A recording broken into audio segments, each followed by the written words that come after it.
Hello friends, मैं गुरु भाई Hindi wrapper. तो आज आप देख रहे होंगे कि मैं कार के अंदर वीडियो बना रहा हूँ। वीडियो बनाने का कारण ये है कि मैं यहाँ पे थोड़ा किसी का वेट कर रहा था। तो वेट करने के चक्कर में मैं यूट्यूब के कमेंट्स पढ़ रहा था। तो कमेंट्स के अंदर एक मोन्टू भाई है, उन्होंने एक कमेंट किया है कि हमें रैप के अंदर क्या स्केल के बारे में थोड़ा बेसिक नॉलेज पता होना चाहिए क्या। तो मैं आपको ना इसका एक छोटा सा प्रोसेस बता देता हूँ और एग्जाम्पल के साथ बताता हूँ। इसमें देखो, जो नए बिगिनर्स है ना, उनको ये बात पता नहीं है कि जब हम रैप करते हैं तो हमें स्केल का ध्यान देना जरूरी होता है। स्केल का ध्यान देने का मतलब है कि आपका जो भी गले से एक साउंड निकल रही है ना, उस साउंड को हम स्केल बोल रहे हैं। मान लेते हैं कि आपकी एक साउंड निकली, मान लो कुछ भी निकला इस टाइप से। तो वो जो साउंड है ना, वो साउंड मान लो मेरी डी शार्प के ऊपर आ रही है। डी शार्प मेजर में भी हो सकती है, माइनर में भी हो सकती है। तो मैं मेजर मान के चल रहा हूँ। तो जो डी शार्प मेजर वाला साउंड है ना, वो साउंड को आपने एक आधार लेके चलना है, यानी कि एक मेन हेड लेके चलना है कि जब भी मैं म्यूजिक बनवाऊंगा अपने स्टूडियो के अंदर, तो मेरे जो गला है जिसके ऊपर मैं गा रहा हूं, वो मेरा ये डी शार्प के ऊपर ही आएगा। और इसको पता करने के लिए क्या कर सकते हैं कि आपको किसी माइक के ऊपर अपना एक रैप फ्लो अच्छे से गा देना, जो आप रियल में गाना चाहते हो। आपने उसको गा लिया, गाने के बाद आपने उसको किसी टूल के थ्रू, जैसे कि आप tunebat.com के ऊपर जा सकते हो, वहां से आप अपनी फाइल अपलोड करोगे, वहां आपको बता देगा कि स्केल क्या है। या तो आप अपने सॉफ्टवेयर FL स्टूडियो के अंदर अपना न्यूटोन के अंदर जा सकते हो, वहां से आपको पिच पता लग जाएगी कि इसकी एक मतलब क्या साउंड आ रही है, आपको बता देगा डिटेक्ट करके स्केल क्या है।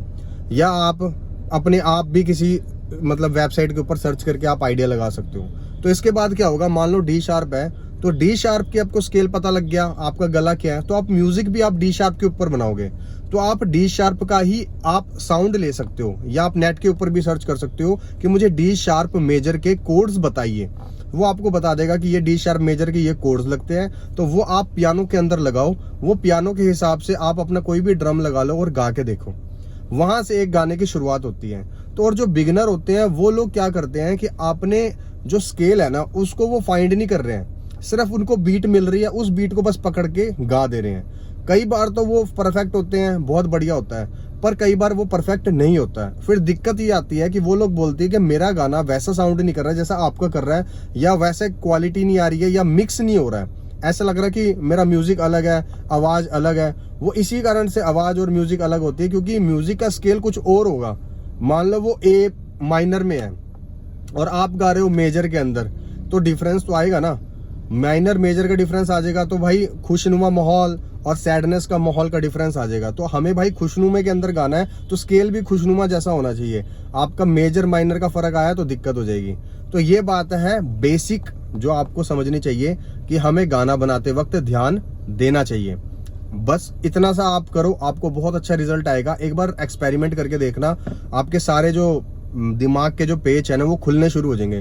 क्योंकि गाना बनता ही स्टार्ट यहाँ से है। जैसे मैंने पहले भी बताया वीडियोस के अंदर कि पहले BPM सिलेक्ट करना है, BPM के बाद आपको अपना स्केल सिलेक्ट करना है। स्केल सिलेक्ट होने के बाद ही आपका पूरा गाना बनता है। तो BPM चेंज नहीं हो सकता और आपका स्केल भी चेंज नहीं हो सकता। होने को तो दोनों चेंज हो सकते हैं, पर वो तब जरूरी है जब आप एक्सपेरिमेंटल करते हो। यानी मार्केट के हिसाब से अगर आपको चलना है तो आपको स्केल चेंज नहीं करना और BPM चेंज नहीं करना, उसी में आपको चलना पड़ेगा। तो ये चीज आप ट्राई करो, आपको रिजल्ट मिलेगा। होप आपको ये वीडियो अच्छी लगी। अगर अच्छी लगी तो लाइक, कमेंट, शेयर और सब्सक्राइब करे बिना बिल्कुल मत जाना। और मेरे इस चैनल के ऊपर कुछ गाने भी पड़े हुए हैं, वो भी सुन लेना। कई लोगों को पता ही नहीं है कि मैं सॉन्ग्स भी बनाता हूँ, और अच्छे लगे तो वहां पर भी लाइक, कमेंट और शेयर कर देना। Have a nice day. जय हिंद।